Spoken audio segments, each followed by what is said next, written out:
நுரையீரல் மாற்று அறுவை சிகிச்சை என்றால் என்ன மற்றும் நுரையீரலை பாதிக்கும் நோய்கள் என்ன?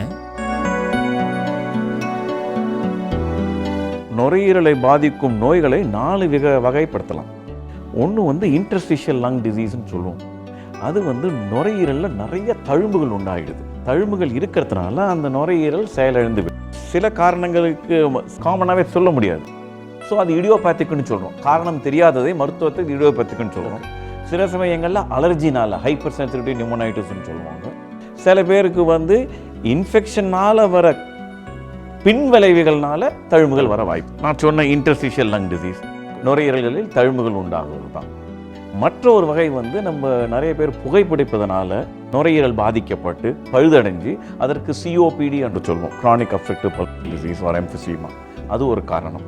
3வது, நுரையீரலுக்குள்ளேயே அந்த இரத்த அழுத்தம் மிகவும் ஜாஸ்தியாகி மருந்துகளுக்கெல்லாம் தாண்டி போகிற சமயத்தில் வலதுபுறம் இதயமும் பாதிக்கப்பட்டப்போ பல்மனரி ஹைப்பர்டென்ஷன், அதாவது இடியோபேத்திக் பல்மனரி ஹைப்பர்டென்ஷன் 3வது காரணமாகும்.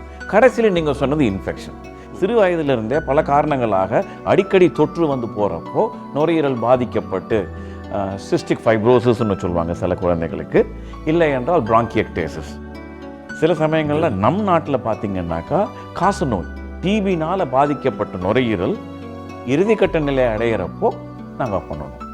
மாற்று அறுவை சிகிச்சைன்னு பண்ணிங்கன்னாக்கா இதயத்தை போல ஏன் உடம்பில் இருக்கும் எந்த உறுப்புமே இறுதிக்கட்டை நிலை அடைந்த பிறகு வேற எந்த வாய்ப்புமே இல்லை, வேற எந்த மருத்துவ சேவையும் செய்ய முடியாது என்ற நிலைமையில தான் மாற்று அறுவை சிகிச்சை பற்றி சொல்லுவோம். It is called approaching end stage disease.